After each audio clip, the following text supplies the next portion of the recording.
Florida's 10th execution of the year is set to happen in just a matter of hours.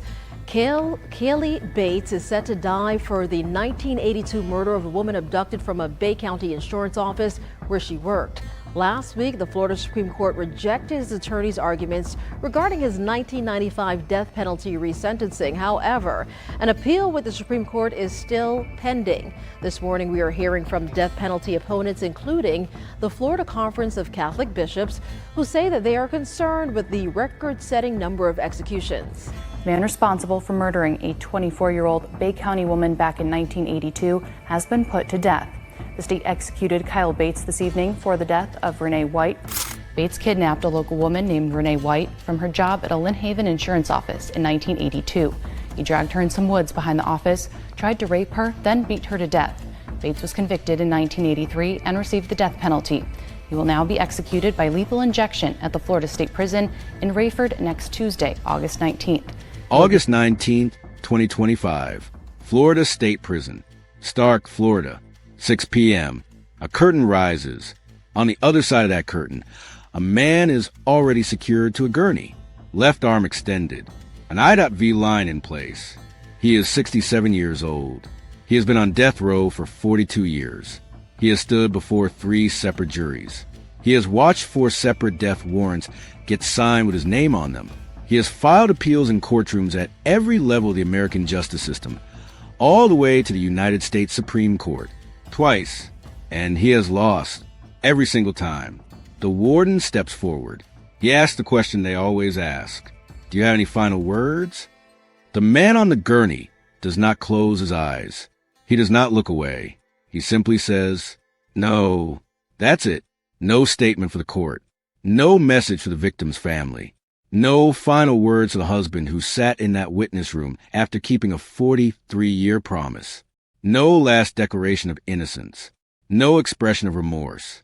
No prayer spoken aloud. No goodbye. Just no. Now, before I tell you what that silence means, I need to take you back. Back to a Monday afternoon in a small town in the Florida Panhandle. Back to a woman who went back to work after lunch and never came home. Back to the man who loved her, the man who killed her, and a justice system that took longer than most people's entire adult lives to reach a verdict that stuck. Because that silence you just heard, it didn't come from nowhere. It came from 43 years of something. And by the time this video ends, you're going to decide for yourself exactly what that something was.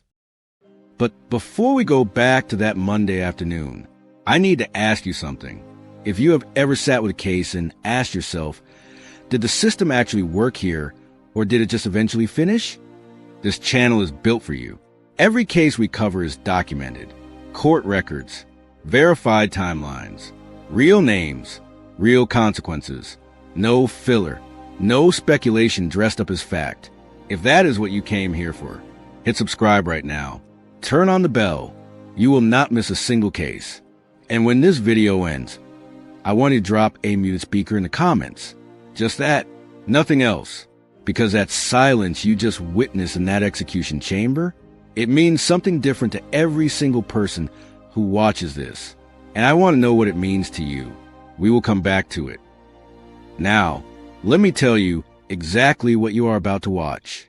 This case ran through 3 separate juries for signed death warrants, 2 petitions to the United States Supreme Court, 1 stay of execution that bought a man 6 more years of life, a brain damage claim that a court rejected, not because it lacked merit, but because it was raised 30 years too late, a juror bias claim that a Florida Supreme Court justice dismissed with 10 words. This effort to interview a juror is 40 years late, and at the center of all of it, a 24-year-old woman who went back to work after lunch on an ordinary Monday in June of 1982. A woman who had just made one of the biggest decisions of her life exactly 30 days before that afternoon. A woman whose 4 siblings were so close to her that 2 of them spent the rest of their lives waiting for a day that came too late for them to see. This is the full, documented story of Janet Renee White, and the man who took everything she was still becoming. 43 years. 1 final silence. This is justice served, or not. Her name was Janet Renee White, but nobody called her Janet. To everyone who knew her, her family, her co-workers, her neighbors, the people whose lives she walked into and immediately made warmer, she was simply Renee. She was the youngest of 5 siblings, born and raised in Bay County, Florida. Attended Moat Junior High. When her family relocated to Cottondale after her 9th grade year, she carried the same thing with her that she always carried. An outgoing warmth that people noticed the moment she entered a room. Not the kind of warmth that performs. The kind that simply is. By 1982, Renee was 24 years old.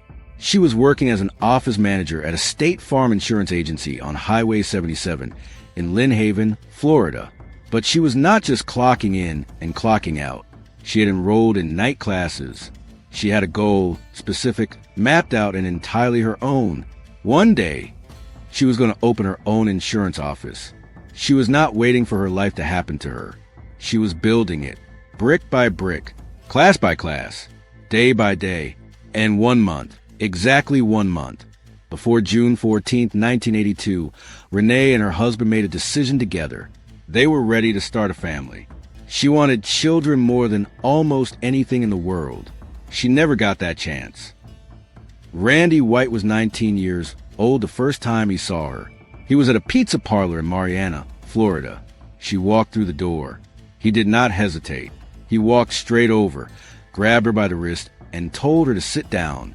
She looked at him and said she did not know him. He told her that did not matter.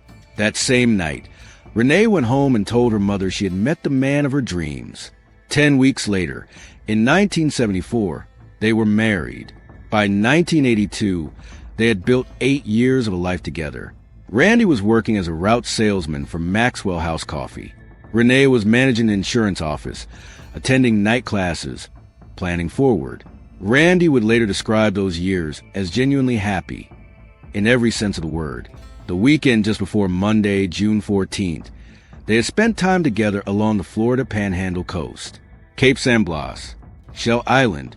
They came back relaxed, unhurried, neither of them carrying anything heavier than a weekend's worth of sun. Monday was their first day back at their regular routines. At noon, Randy and Renee met at their Lynn Haven home for lunch, the same way they did every single workday. Renee settled in front of the television. Days of Our Lives. Noon to 1 p.m.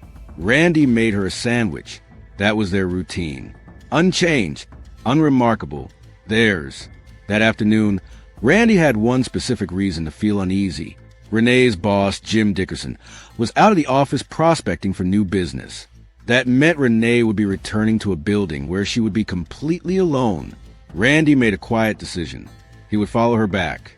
When lunch ended, he pulled out behind her onto Highway 77. He watched her turn into the parking lot.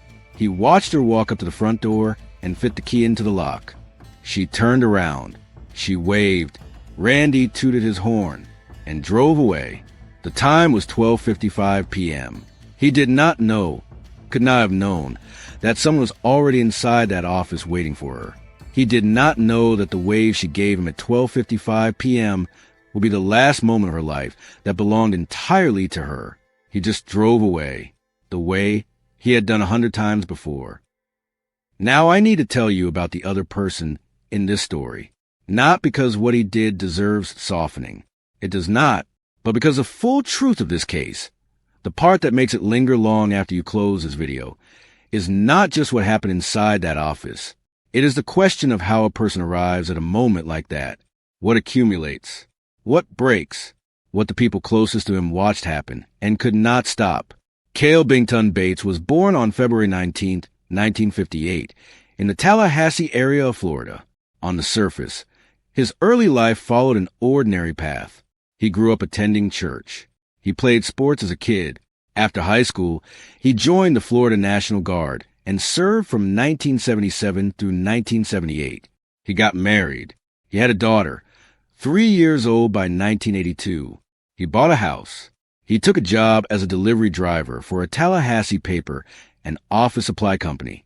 On paper, steady, unremarkable, ordinary. But something changed. In 1980, Bates and his National Guard unit were activated and deployed to Liberty City in Miami.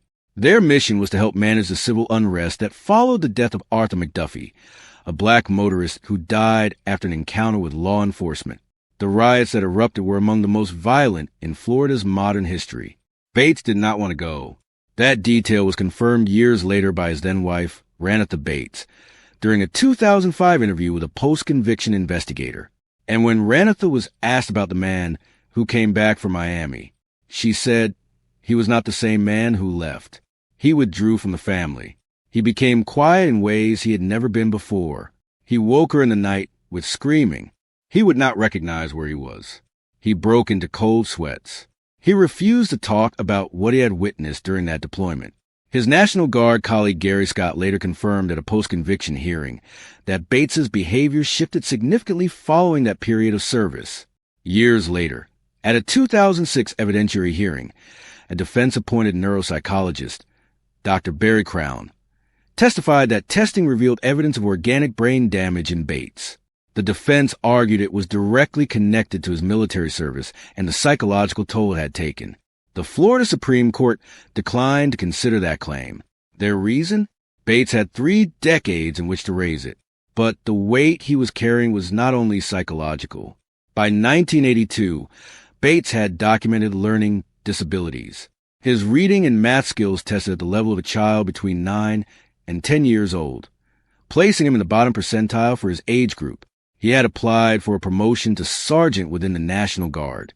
That application was denied, specifically because of those disabilities. A second child was on the way. Bills were mounting with no relief in sight, and the delivery route he drove every day kept taking him through Lynn Haven, Florida, to the same stops, the same offices, the same faces. Here's the detail that changes everything. Kayle Bates had made at least one prior delivery to the State Farm Insurance Office on Highway 77 in Lynn Haven before June 14, 1982. He had been inside that office. He had spoken directly to Renee White. He knew the layout. He knew her schedule. He knew when she would be alone. Court records confirmed it. Prosecutors used it at trial to establish one thing, and one thing only. What happened on June 14th, 1982 was not a random act of violence. It was not a crime of opportunity. It was deliberate. It was targeted. He had chosen her. Go back to 12:55 p.m. Randy's horn, Renee's wave, the parking lot of the State Farm office on Highway 77. She turns back toward the front door, fits the key into the lock, steps inside. What she does not know, what Randy does not know as he pulls back onto the highway, is that the back door of that office had already been forced open, while Renee was at home, while Randy was making her sandwich, while Days of Our Lives played on the television in their living room. Kayle Bington Bates had already broken into that office. He had come in through the back. He had found a position, and he had waited. Renee steps inside. The office is quiet, and then the phone rings. It is a kind of ordinary sound that fills an insurance office a dozen times a day. Nothing alarming, nothing out of place. Just a phone, ringing the way phones ring. Renee moves toward the desk. She reaches for the receiver. She is about to speak, and Kayle Bates steps out from where he has been hiding. What happened next is documented in court records. Renee White let out what those records describe as a bone-chilling scream. Bates reached for the phone cord and cut it. On the other end of that phone line was Renee's friend Geraldine Gilchrist. Geraldine had called the office the same way friends call friends in the middle of a workday. No specific reason. Just checking in. Just the ordinary, unremarkable rhythm of two people who knew each other well enough to dial without occasion. She heard the phone pick up. She heard the scream. And then, nothing. The line went completely silent. Geraldine Gilchrist did not pause. She did not talk herself out of what she had just heard. She did not wonder if she had imagined it. She called 911. Immediately, that decision, made in a matter of seconds by a woman who trusted what her instincts told her, set into motion a chain of events that would eventually lead to a courtroom, a conviction, and a gurney in a Florida prison 43 years later. One scream. One person who listened to it. One call. In a case this long, this brutal, and this complicated, it is worth stopping for a moment to acknowledge that, Because without Geraldine Gilchrist's phone call, the timeline of this entire case changes. She was not law enforcement. She was not a trained first responder. She was a friend who heard something wrong and did not look away. Remember that.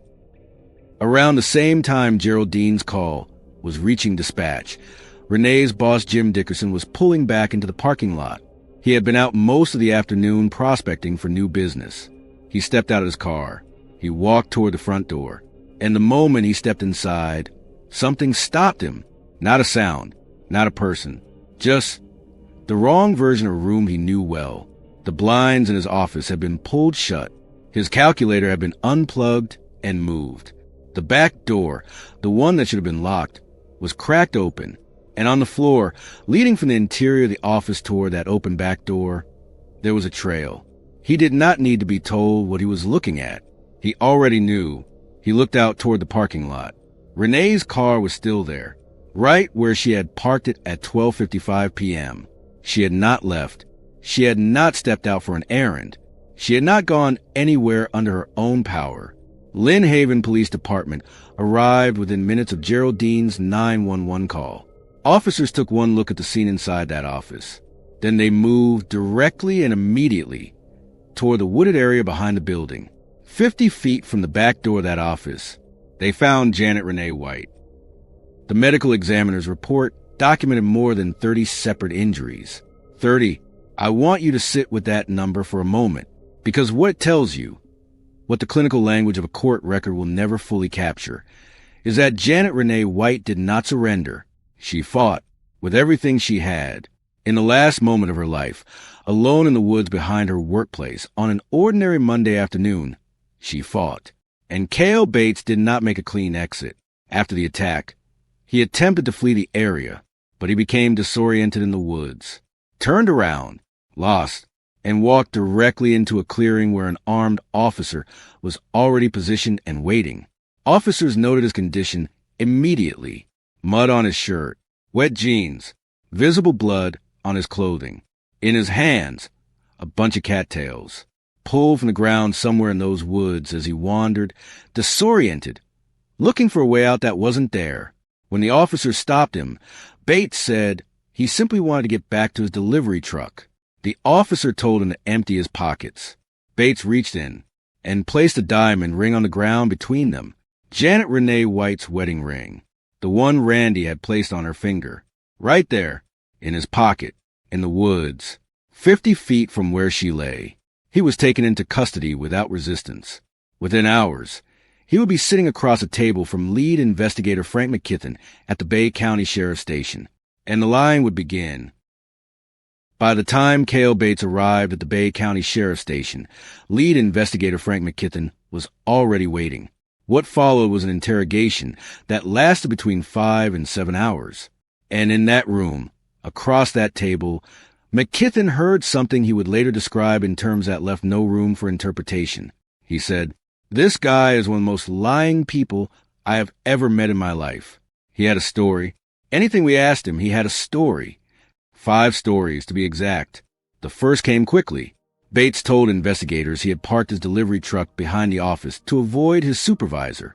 He was on his lunch break. The cattails he was carrying? Decoration. The blood on his shirt? A gum condition he had been dealing with. Straightforward. Calm. Practice. Then McKithen asked him to empty his pockets. Bates reached in and placed a diamond ring on the table between them.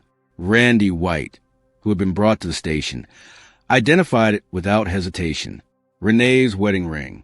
The first story collapsed on the spot, so Bates built a second one. He had stopped at the office to ask for directions. Nothing more. He found the ring on the ground outside. He happened to notice a body in the woods. He panicked. He ran. McKithen listened. Then he pushed. The second story collapsed too. The third account introduced a new character entirely. Another man. Someone else at the scene. Bates claimed he had witnessed this unknown man attacking Renee. He said he tried to intervene, that the other man struck him, that he fled into the woods in fear. No name for this man. No description that held up. No evidence he existed at all. McKithen pushed again. The fourth story was the most revealing of all. For the first time, Bates placed himself inside the office during the attack. He claimed Renee had become hostile during his visit, that she had used mace against him, that a struggle broke out involving a pair of scissors, that she was accidentally injured during that struggle, and then, almost as an aside, he acknowledged for the first time that he had attempted a sexual assault. He still denied taking the ring that had come out of his own pocket 20 minutes earlier. By the time the case reached trial in January 1983, Bates had abandoned all 4 of those accounts entirely. His fifth and final version, the one he presented before a jury, was this: he had eaten lunch, slept in his truck, returned to the office to use a phone, found the office in disarray, noticed a body, ran. He denied making any of his earlier statements. All of them, every single word, gone. The trial of Kayle Bington Bates opened on January 17, 1983. Courtroom of Judge W. Fred Turner, 14th Judicial Circuit, Panama City, Florida. Prosecutor Jim Appleman presented the state's case. Defense attorney Theodore R. Bowers represented Bates. The trial lasted 4 days. The jury that was seated to decide the fate of a black man in 1983 Florida was composed entirely of white jurors. I am not going to tell you what to think about that. The record speaks for itself. What I will tell you is that the composition of that jury became the subject of formal legal challenges that followed this case for decades. Challenges that were heard, considered, and ultimately denied. Draw your own conclusions. The state presented its case methodically. The physical evidence placing Bates at the scene. The victim's wedding ring recovered from his pocket. The trail leading from the office into the woods. The medical examiner's findings. The inconsistent statements made during interrogation. All 5 versions of events laid out before the jury in sequence. On January 20th, 1983, 3 days after the trial began, the jury returned guilty on all 4 counts: first-degree murder, kidnapping, attempted sexual battery, armed robbery. The penalty phase followed. Bates's father, Jackie Bates, took the stand and asked the jury to spare his son's life. Joseph Johnson, who had served alongside Bates in the National Guard, testified on his behalf. Bates himself addressed the jury directly and asked for mercy. Judge Turner identified 5 aggravating factors. The murder had been committed during a kidnapping, during an attempted sexual assault, during a robbery. It had been carried out to eliminate the only witness. It had been committed for financial gain, specifically Renee's diamond ring. The court found it to be especially heinous, atrocious, and cruel, cold, calculated, and premeditated. On March 11, 1983, less than 2 months after the verdict, Judge Turner formally imposed a sentence of death. Renee White had been gone for 9 months. Randy had been keeping his promise for 9 months, and the case that everyone assumed was now closed had barely begun. What happened next is not a story of one appeal. It is a story of the system doing exactly what it was designed to do, moving slowly, methodically, and entirely on its own schedule, regardless of who was waiting on the other side of every ruling, regardless of how long they had already been waiting. 1985, 2 years after the death sentence was imposed, the Florida Supreme Court reviewed the case. The court affirmed all 4 convictions, but it vacated the death sentence. 2 of the 5 aggravating factors identified by Judge Turner were found to lack sufficient evidentiary support. A new sentencing hearing was ordered. Randy went back to court. The second sentencing hearing was held before the same Judge W. Fred Turner. The defense presented a psychologist, Dr. Elizabeth McMahon, who testified about Bates's intellectual functioning and limitations. The jury heard the evidence. The result was the same: death. Bates appealed again. In 1987, the Florida Supreme Court affirmed the sentence. Bates petitioned the United States Supreme Court. Denied. A subsequent appeal argued ineffective legal representation during sentencing. The courts agreed his counsel had performed deficiently. A third sentencing hearing was ordered, this time before a different judge, Judge Donald T. Sir. The state presented forensic evidence. Crime lab analysis. The jury voted 9-3 in favor of death. Not unanimous, but under Florida law at the time, sufficient. Death was reimposed on July 25, 1995. 13 years after Renee was killed, Randy went back to court. Again, the challenges continued into the next century. In 2001, a post-conviction investigator began gathering new evidence. At a 2006 evidentiary hearing, neuropsychologist Dr. Barry Crown testified about the organic brain damage findings. The same damage the defense argued was connected to Bates's military service and the psychological devastation it had left behind. The court's response was 5 words: too late to raise it. In 2024, 41 years after the original trial, Bates raised one final claim. He argued that one of the jurors from his 1983 trial was the second cousin of a person who had been married to Renee's sister. He sought permission to interview that juror. Florida Supreme Court Justice John Curiel addressed the request directly. He said Bates's effort to interview one of his jurors was 40 years late. Request denied. On June 30th, 2025, the United States Supreme Court declined to hear the juror appeal. 18 days later, on July 18th, 2025, Governor Ron DeSantis signed the 4th and final death warrant. August 19th, 2025 was set as the execution date. Every legal avenue had been mapped. Every door had been tested. Every door had closed. I need you to stay with me for just a moment before we get to August 19th, because there is one detail buried inside this 43-year timeline that I have not mentioned yet, and it is the one that has stayed with me longest. Janet Renee White was the youngest of 5 siblings. 5 people who grew up together in Bay County, Florida. 5 people who loved her. 5 people who sat through trials and sentencing hearings and appeal after appeal after appeal, watching a justice system process the murder of their youngest sister at its own pace. Not theirs, its own, of those 4 siblings. Only 2 lived long enough to see August 19th, 2025. The others died waiting. They did not die before the conviction. They did not die before the death sentence. They died somewhere inside the 40 years of appeals, hearings, reversals, and retrials that followed, waiting for a day that the system kept pushing forward, a day that kept not coming, until finally it did, just not for them. Take a moment with that, because every time this case gets reduced to a legal timeline, to dates and dockets and court citations, that is what gets lost. For siblings, 2 of them gone before justice arrived. That is not a footnote. That is the cost.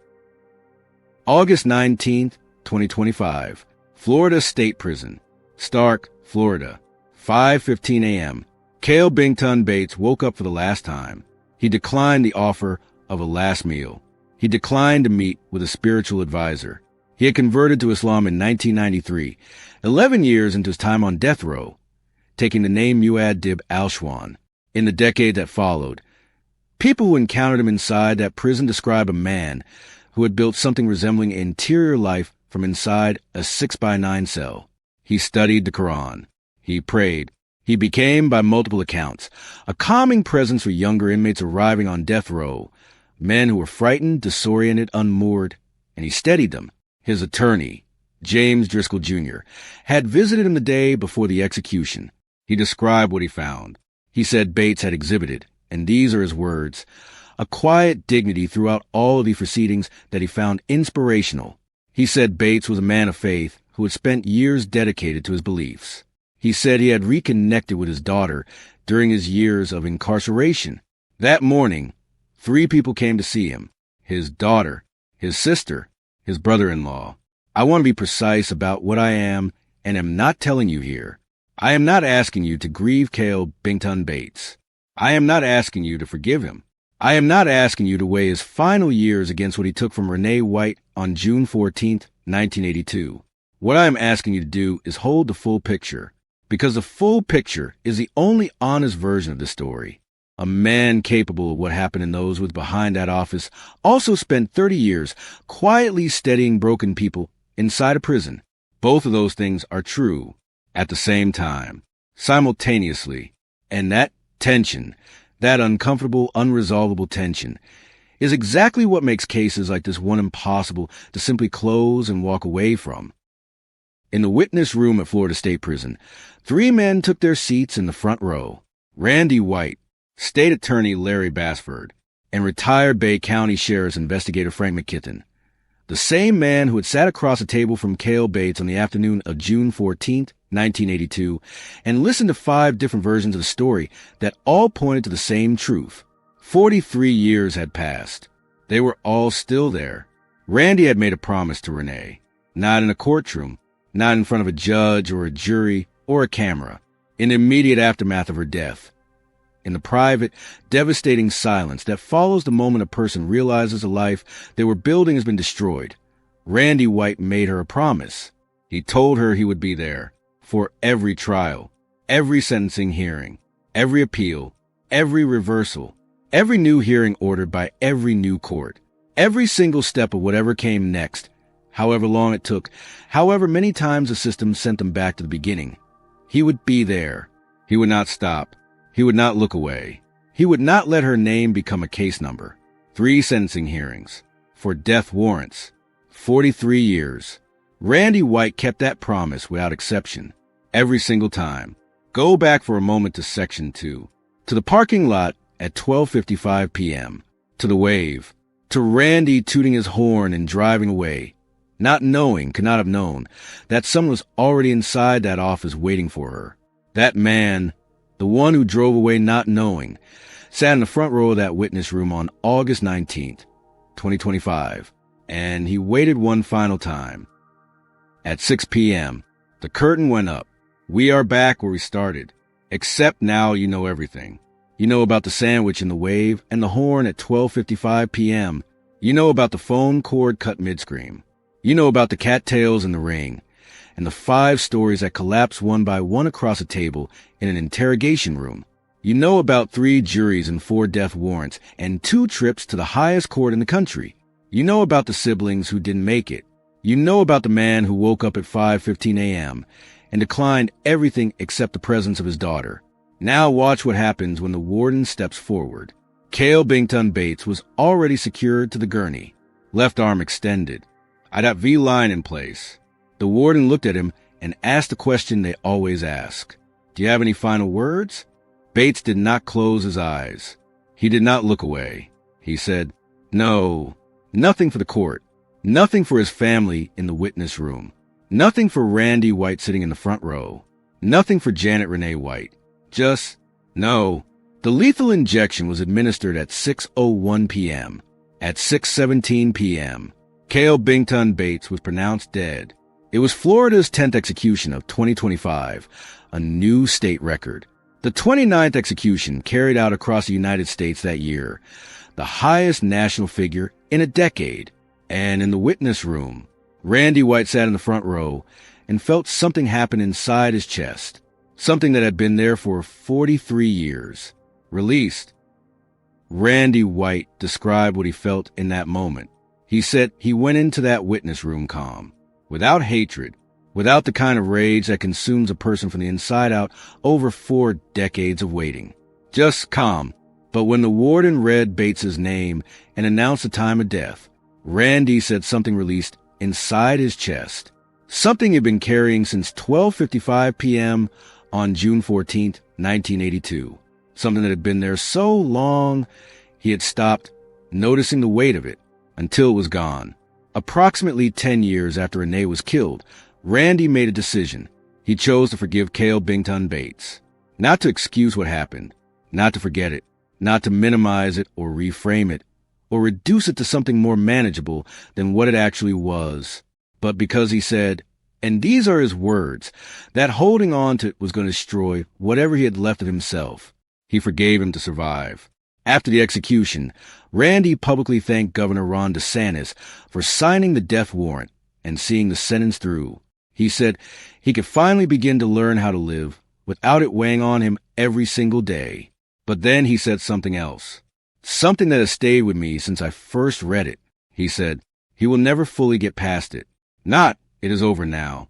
Not, justice has healed this. Not, 43 years and it is finally done. Just, he will never fully get past it. Randy White never became a father. He said that after Renee was gone, that part of him went away entirely, that it destroyed him in ways that never fully reversed. He eventually remarried. He has been with his second wife for over 3 decades. But the life he and Renee had planned together, the family they had decided 1 month before June 14th to start building, was never rebuilt. She was 24 years old. She was enrolled in night classes. She had a plan for her own office. She had a husband who loved her enough to follow her back to work just to make sure she got inside safely. She had 4 siblings who loved her enough to spend the rest of their lives seeking justice for her. 2 of them spent the rest of their lives doing exactly that and never saw the end. Janet Renee White never got the chance to become everything she was becoming. And the man who took that from her spent his last moment on earth the same way he spent much of his interrogation, in silence, saying nothing, giving nothing back. Randy White waited 43 years for the system to close this. He forgave the man who took Renee, and he still says he will never fully get past it. So here is what I need you to answer in the comments right now. When justice takes 4 decades to arrive, is that still justice? Or did Janet Renee White deserve better than that? Drop your answer below. I read every single one. If this case stayed with you, subscribe, because the next case we are covering is buried even deeper than this one, and it deserves to be heard.